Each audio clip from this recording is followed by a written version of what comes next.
Welcome to the Keiser Report. I'm Max Keiser. The Rentier has risen from the dead. Stacy?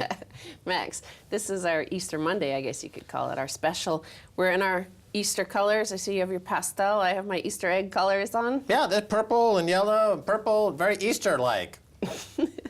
So the Rentier is back, and they're in the news. Even the right-wing Daily Mail has mentioned the dreaded R word. Are we seeing the slow death of the home-owning dream? After a boom in Thatcher's right-to-buy era, property ownership has slumped to its lowest level since 1987. In 2003, 71% of Britons lived in homes they owned. Last year, just 65%. In same period, number of renters jumped from 2.2 million to 3.9 million. Out of England's 14.3 million homeowners, just 1.5 million aged 34 or under. This is leading to the rebirth of the Rentier class. The Rentier class being the parasite class that has been given a lot of privilege and money to set up their housing monopolies, positions, and just sit back and collect the rent without actually having to do any work for it. You mentioned Margaret Thatcher there, who famously said the problem with socialism is that eventually you run out of other people's money. The same can be said about current state of capitalism in Britain. Eventually you run out of other savers' money. Remember, the entire boom in Britain right now is on the back of the central bank artificially putting rates near zero so that savers get nothing. Speculators and housing speculators get a free ride, a free pass. They become the buy-to-let landlords and the monopolists in the marketplace. The Rentier class. It works both ways, Margaret Thatcher. Like Jesus, you're dead as well. And now your worst nightmare has arisen. You're like the anti-Jesus. I guess that makes Margaret Thatcher the Antichrist. I think that's why we bring her name up on this Easter Monday, Sunday, Monday weekend. Actually, it's Tuesday. But they also point out, of course, a lot of these people who bought under Margaret Thatcher, the right to buy, most of them let them out, including several of her senior cabinet ministers are huge rentiers, living off the rent of people forced to live in those homes. But they also call it the new generation that can't possibly ever buy a home, the generation rent. The young are being hit particularly hard. Half of those renting privately are under 34. Statistics show that out of a total of 14.3 million homeowners in England, just 1.4 million are aged between 25 and 34, the time of life when the young families traditionally make their first step onto the property ladder. In the 16 to 24 age group, there are just 96,000 homeowners. The home ownership, they're saying, is increasingly concentrated in the older people, those who had the opportunity to buy the homes built by the taxpayer, so that over a third of homeowners now in the UK are over 65. Well, it goes back to this concept of interest rate apartheid, which was engineered by Margaret Thatcher, the Antichrist, who's now roasting in hell somewhere and unable to get into a council estate in hell because not even the devil wants anything to do with her. And on this Easter Sunday, Tuesday, we're celebrating the Antichrist life of Margaret Thatcher.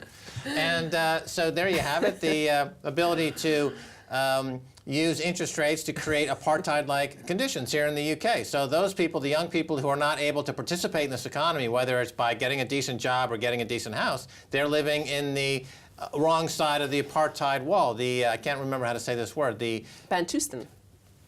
The Bantustan. the British Bantustans are living in Margaret Thatcher's legacy of interest rate apartheid hell while she's roasting down there with the devil. Meanwhile, we know who went to heaven recently was the brilliant politician Tony Benn. Okay, well, let's move on back to this story, okay? So it can get worse than what it looks like now. Right now, we're back to Margaret Thatcher's era when she wanted to say, we all want to be a nation of homeowners and spread the wealth and blah, blah, blah. Well, it's back to where she was. But remember, our wealth and income gap is back to Gilded Age levels, so pre-1914. We're back to those same levels. In fact, it's even worse. The top 0.01% own even more now as a percentage than they did back then. So the article goes back to the day when we really lived in a rentier economy, the Dickensian sort of conditions of the poor here. So in 1914, only 1/10 of the country's 7.75 million households were owner-occupiers. The rest of the properties were owned by private landlords who were able to charge high rents, with many tenants being treated badly. Landlords cynically subdivided houses into flats and boarding rooms, often cramming 4-child families into rooms unfit for a single person. In 1911, 40% of all London families shared a house with other people. Remember, that's almost 100 years after 1837 when Oliver Twist was written, and you're talking about Dickensian London. There were these whole families jammed into tiny little rooms because it was a free market. There were no regulations on what a landlord could do. So, they had the great welfare reforms that came after World War II, when this country came together in a way that they thought, maybe we should extend this feeling of togetherness that we have, having defeated the incursion coming from overseas. But now, 60, 70 years later, that's all dissolved, and it's back to the worst elements of plutocracy and monarchy. Well, actually, it started from World War I. The end of World War I is that actually the liberals got into power on a policy of homes fit for heroes. So in December 1918, the country voted in the so-called Homes Fit for Heroes general election. The soldiers returning from the front who'd fought for their country deserved better than to live in the squalid rented houses that had been their lot before the war. And then, of course, the next World War is when you had the NHS and all these other policies introduced. But many liken our situation today because we have those oligarchs, those plutocrats at the top who have most of the wealth, the top 0.01%. Somebody mentioned the fact that they own 85% of the world's wealth. And now they're ready, you could see it in the world geopolitical space, they're ready to go to war for the last 15%. And that seems to be what also happened back in pre-World War I days. I think it was actually Josh Brown, the reformed broker I follow on Twitter, who made this comment about the top 10 or 15% owning 85 to 90% of the world's wealth. And now they're going to war for the remaining 10%. And you do see that leading up to World War I, which was a period of globalization. And then finally, the kleptocrats and the plutocrats decided to go to war with each other because they were bored. It was a Sunday afternoon, and the kids were out doing whatever the kids were doing, and they thought, let's have World War I. And this set up the century as we know it. Now, the Daily Mail that you mentioned is interesting because they're hyper-partisan, right-wing, fanatical, kind of Little England, Druid-worshipping, pundits that have no balance whatsoever, constantly on the side of monarchy and plutocracy. So the fact that they're questioning this would be like Fox News in America suddenly, praising Jimmy Carter or something like that. So this is, I guess, interesting. It's so obvious that the country's being raped, shamelessly by interest rate apartheid that even the Daily Mail has taken note. Also, the other side of the aisle is the left-wing Guardian, and they have a headline, "Capitalism simply isn't working, and here are the reasons why." Economist Thomas Piketty's message is bleak. The gap between rich and poor threatens to destroy us. Anyone with the capacity to own in an era when the returns exceed those of wages and output will quickly become disproportionately and progressively richer. The incentive is to be a rentier rather than a risk-taker. Witness the explosion of buy-to-let. Our companies and our rich don't need to back frontier innovation or even invest to produce. They just need to harvest their returns, and tax breaks, tax shelters, and compound interest will do the rest. I like that concept of harvesting. You see that back in those Dickensian slums when the people were jammed into one single room, whole families, several families, and they were harvested basically by a rentier class. And you see the same thing now. The young, especially, are being harvested. Well, I think it was Einstein who said there's nothing more destructive in the universe than compounded interest. And you mentioned compound interest there. In other words, not only are they just parasites leeching on society, but they're doing it at a compound rate of interest. So this exponential increase in the power of the ne'er-do-wells, the dossers, the welfare queens in Britain who simply have all this portfolio. Meanwhile, the small to medium enterprises, the bulwark of entrepreneurialism in the UK, still can't get loans from banks that are being kept alive through the zombie actions of Mark Carney and the Bank of England. So thank God you've got Crowdcube and other equity crowdfunding sites have stepped in to allow for funds to flow into the entrepreneurial class in Britain. Okay, other than that, though, if you're relying on Osborne, Cameron, Mark Carney to stimulate the economy in a way that doesn't just put money into the pockets of rentier, parasitical, buy-to-let scammers, no. Even the wealthy, there's no reason they earn so much more just being rentiers and forcing bleeding people to death, harvesting people. Every building you see here now is owned by Kuwait. That building, apartment building, owned by Chinese investors. They have billions and billions of dollars. They're not investing in entrepreneurs or risk-taking possible new, inventions that might make our lives better. And then, in fact, this concept of harvesting extends to the student population. Student loan borrowers' costs to jump as education department reaps huge profit. So this is in the United States. You remember, all the private banks have now gotten out of that market, lending to students in America, and it's been basically taken over by the U.S. government. Well, the U.S. Department of Education is forecast to generate $127 billion in profit over the next decade from lending to college students and their families, according to the Congressional Budget Office. It could have been Gil Scott-Heron or some other equally gifted poet who said, America eats its young. And here you have a good example of it. They turned the education system into a vehicle for Wall Street to eat their young, to turn the student population into adults that are simply there to pay off ill-conceived loans for this rentier class. And this is systemic throughout the U.S. economy and the UK economy. And you mentioned the large building complexes owned here in Britain and in London by foreign investors. I mean, this is where the whole idea of there being low inflation in the UK is a hoax, because the low interest rates coincided with outsourcing labor to places like China. And now those Chinese people, with all the money that was printed by the central banks to keep the zombie banks afloat, is ricocheting back in the form of buying these properties at these incredibly inflated prices. And you see the incredible housing bubble in the UK, which is forcing ordinary Britain out of being able to afford a house. But the government doesn't include that price of those buildings in their official inflation number. So this is the trajectory of fraud from the Office of Statistics here in the UK, from George Cameron's office. They don't report on the effects of outsourcing labor. They don't include the housing stock in the price index guiding inflation. They don't talk about the money that was kept to keep zombie banks alive. And they refuse to acknowledge the fact that most British people are getting completely raked over the coals by real inflation. Well, finally, in this rentier economy, these students are forced into these debts to go to university, and yet on the other side, we are in a rentier economy, so it makes no sense to actually spend that because nobody's investing in the future of wealth production. You should just use that student loan money to speculate on property. Right, there's no investing in the future, but they're loading the future up with more debt. Yes. All right, Stacy, thank you so much. It was fun this Easter Sunday, Tuesday. Yeah, and think of Margaret Thatcher roasting in hell always gives me a thrill. All right, stay tuned for the second half, a whole lot more.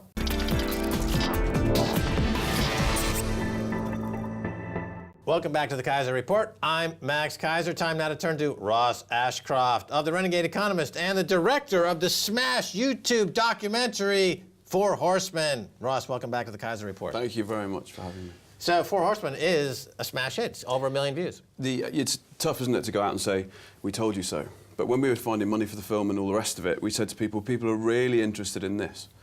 And everyone said they're not. People are, and 18 to 35s, they're not interested in economics, finance. We've got Noam Chomsky in the film. Who else you got in the film? We've got Simon Johnson, the IMF, Michael Hudson, who's a regular here, Joseph Stiglitz. Okay, and I'm also in the film. You're in the film. Yeah, but I mean, people are saying Max Keiser makes Joe Stiglitz look like an intellectual pygmy, aren't they?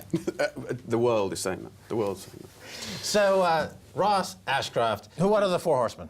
What are they? A rapacious financial system, escalating organised violence, poverty or famine for the bottom billions, and depletion of the Earth's natural resources. We were making the film and we started by making a documentary, and we realised about halfway through we were making a horror film. But it has a happy ending, because there's a way of hinging the behaviour that we have at the moment: financial, social, moral, environmental. What do you mean by hinging? Well, back in the day, we didn't have the knowledge or the wherewithal to hinge this behaviour, these structurally determined bits of behaviour, which is the neoliberal system. So what we were just a bunch of rent seekers, and we were very good. Europeans were brilliant at rent seeking. And what we have today is a hangover of colonial economics. And what's happened is the rent seekers, or the Rentier bunch, have turned on their own people. And that has to change. And until that changes, we don't get any social progress. And in fact, we're in reverse at the moment. Now, social inequality leads to, or I should say, financial inequality leads to social inequality, is the trend we're seeing now, because as you point out, the rentier class is now turning on themselves. And talk a little bit more about that. Well, you can't have it both ways. Rent seeking is a definition. A rentier is a rent seeker. A rent seeker, as a definition, is somebody who apportions the wealth that belongs to others. Now, that's different to profit seeking or wealth creation. I'm not against wealth creation at all. I mean, entrepreneur, you've got to create wealth if you're going to survive. Appropriating other people's wealth, not on. But you can't have both systems because it's parasite and host, and one ultimately feeds off the other. The brilliance of a great parasite is to try and disguise itself. And at the moment, we get a lot of disguise about rent seeking. So the Keiser Soze approach to rent seeking. The devil doesn't, wherever the quote goes from that film, The Usual Suspects. But well, actually, pick up his character, Kevin Spacey, in House of Cards. Perfect rent seeker. Perfect rent seeker. So the Frank Underwood character, is always there lobbying government to change rules, to monopolise markets. And he's brilliant at it. Okay, let's talk about how the structure works a little bit, because we've said on this show that the way it's enabled is through the central bank, and that Thatcher famously said, eventually the problem with socialism, you run out of other people's money. And I would say that the problem with the rentier economy you have now is that eventually you run out of other people's money. It's the exact same criticism. In other words, the central bank, by keeping rates artificially low, has allowed for the speculators in the real estate sector in particular to siphon money away from savers. They've stolen all the savers' money at artificially low rates. Now that they've taken all the money, they're starting to attack. It's becoming more violent in a lot of ways. Is that a fair characterization? It is, really. I mean, but it is socialism, in a sense. It's socialism for the rich and predatory capitalism. But they're using the central bank to enable it, gives it the patina of capitalism, because they say, well, the central bank is at the heart of a capitalist system, so you can't accuse us of being socialist because we're using the central bank. We're not trying to do wealth redistribution. We're not trying to do, unions. There's no unions involved. We're just manipulating the central bank. Therefore, it must be capitalism. But in fact, it's not. It's a rentier-seeking organization using what I call interest rate apartheid to steal this money. And I want to talk to you about other ways the government, in particular, steals people's money. Not only is the central bank involved, but they just came out with the inflation number. And the inflation number seems completely misstated. It seems completely wrong. I would go so far as to say the government is outright lying that these numbers are completely false. What do you make of these latest inflation numbers? About a decade ago, the Labour government didn't put house price inflation in the basket, or house prices in the basket. So what you get, I mean, over the last decade, house prices have gone up. I mean, I think probably since 1971, house price inflation's around 4,500%. But they just remove it from the calculation. Just take it out. I mean, not even Wonga would be that barefaced about that kind of inflation rate, interest. In fact, they are. But here's the point. If you take that out, then suddenly what you have is a total blind spot to any of the calculations. So the neoclassical economist who leaves banks, debt and money out of all their equations. Stunning that there's that kind of amnesia. They also leave land out of their equations as a factor of production. So you're totally blindsided to that element of the economy. And of course, from a filmmaker's point of view or from a journalist's point of view, what we should be doing is asking, why is that information so sensitive? Why is land pricing such a sensitive piece of information? And why aren't we including it? Because you can't keep entrepreneurs working. You can't have wealth creation unless you allow for all the factors of production to play in equilibrium, or factors of production, land, labour, capital, and entrepreneurship, you could argue, for them to all have equal footing. And at the moment, we don't have that. We have monopoly. And, Churchill knew about this. Churchill knew that the mother of all monopolies was land monopoly. And you never heard Churchill say, we'll fight them on the guide price. Or you never heard him say, we will gazump if we need to. You never heard that. And you know why? Because he knew that land monopoly was the real problem to social progress. All right, so here's a question for you. Let's say I go on the BBC and I say to Jeremy Paxman that the government is outright lying about the inflation numbers. They're just not getting it wrong. They're just not overlooking house prices. They are premeditatively lying in order to keep interest rates artificially low, because they claim there's deflation. They claim that they're fighting deflation, even though the real inflation number is skyrocketing. My question is, isn't there an unholy relationship between mainstream media and government, where the mainstream media is not only misreporting the real number, but they're being kowtowed into not being able to report real numbers because of the draconian speech laws in this country? Your thoughts? Firstly, what we've got is we've got synthetic inflation and deflation. We've got a deflationary environment. And also we've got China to worry about. So when China goes bang, which I'm sure it will at some point. All right, you're totally evading the answer. Let me put it to you in a different way. All right. Stephanie Flanders, who's the economics editor for BBC's Newsnight, she doesn't report on J.P. Morgan's crimes for years. And then? And then she's working for J.P. Morgan. Okay, what do you make of that? All right, let's go back to rent seeking. Revolving door between government and media, and rent seekers generally. They're all in the same boat. You know, rent seeking is also, it's not only changing laws and apportioning other people's wealth and all the rest of it, but it's all the same game. So, of course, they can jump between. It's the revolving door idea. But also, it's the Wall Street-Washington corridor if you go to the US. I tweeted Jeffrey Sachs the other day, Professor Jeffrey Sachs, and he must know stuff because Bono's written the foreword to his book. He said that rent-seeking has basically brought the American people, economy and republic to its knees. And for him to admit that, that's incredible.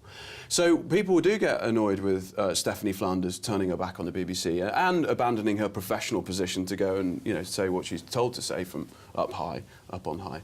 But that's the norm in these conditions. But how deep is this form of pernicious rent-seeking, slapping, revolving door kleptocracy in the UK? When I watch the news, Channel 4, BBC, all the outlets here in the UK, I see a bunch of pandering nincompoops dying to work for a bank who refuse to report honestly on anything happening in the City of London. And there's the irony. This non-opinion piece is actually counterproductive because everyone has an opinion and people want people to take a position now. But you ask how deep it goes, I'll tell you how deep it goes. It goes back to Henry VIII in this country. God damn it, you and your history! You always go back like 300 or 400 years. How can we Americans, who can't even remember back to last week, possibly keep track of all these frickin' kings? So, Henry VIII abolished the monasteries and then gave all the land to his mates, right? Which is let's say the start of crony capitalism. So when you're looking at the UK and you're trying to change it politically for social justice, it's a super tough job for so many reasons. Because you haven't had a proper constitution written in this country, because there was never a proper revolution. We just shambled. There's no constitution, there's no free speech. We just shambled through. But look, are you a citizen or a subject of the Queen, Ross Ashcroft? I'm a global citizen. You are a subject of the Queen. Listen, let's be honest about it. And your avoidance of even talking about the possible libel inferences, if we talk about the government lying about its numbers here on this show, I'm not avoiding it. It shows that there's a certain element of fear that is at the heart of the social injustice and financial injustice in this country, is that everyone living in fear. Well, I don't take your point. I mean, if I was fearful, I'd never, ever have made Four Horsemen. It has an international audience, and it's done phenomenally well. What's been the reaction in other countries versus here in the UK? Let's talk about that. Well, it's huge. I mean, it's significant. And, we get emails daily, and the one kind of common theme in every email is, thank you for making this film. I now know I'm not mad. Because what we're saying is the system's mad. And people out there intuitively know that there's something wrong, but they haven't got the time to articulate that, because it does take a bit of time to get away from the system to be able to define it. So that's been the general reaction. And yeah, it's played in 45 countries, it's sold out everywhere, and it's been fantastic. Why? Not just because of us. We can't take credit for that. The audience wants that. So when you start talking about mainstream media, and people are leaving mainstream media in droves, and that's why we're now producing our own show. Because we realise that shows like this have been the forerunners and continue to be of getting information out that they wouldn't hear reported, or we'd have this institutional bias. Let me ask you this. The economic injustice is leading to social injustice, and is leading to social unrest. Yes. And at what point do you begin to, I guess, worry about the fact that people are starting to get more vocal and / violent? Well, you worry all the time, but I mean, I think the big problem is that it's silent, and that's the silent exodus from the UK. You know, all the talent's starting to go because it's locked out of the housing market. It understands that it has to that bunch of people have to pay astronomically to exist here, and they're going. You know, doctors, architects, entrepreneurs, and you might see press pieces, Osborne, the Chancellor, saying, oh, we're attracting the French entrepreneurs, or oh, we're getting the... Yeah, I mean, you might be. But that's not a patch on the amount of people that are leaving. And look everywhere. Look at what happened with Ireland, the silent exodus when the property market went bang there. You know, it happens everywhere, and that's the biggest loss. When a country loses a generation of people, I mean, that is the ultimate disgrace when it comes to political leadership. All right, Ross Ashcroft, thanks for being once again on the Keiser Report. Thanks for having me. And that's going to do it for this edition of the Keiser Report with me, Max Keiser, and Stacy Herbert. I'd like to thank our guest, Ross Ashcroft. If you'd like to get in touch, tweet us at Keiser Report. Until next time, bye, y'all.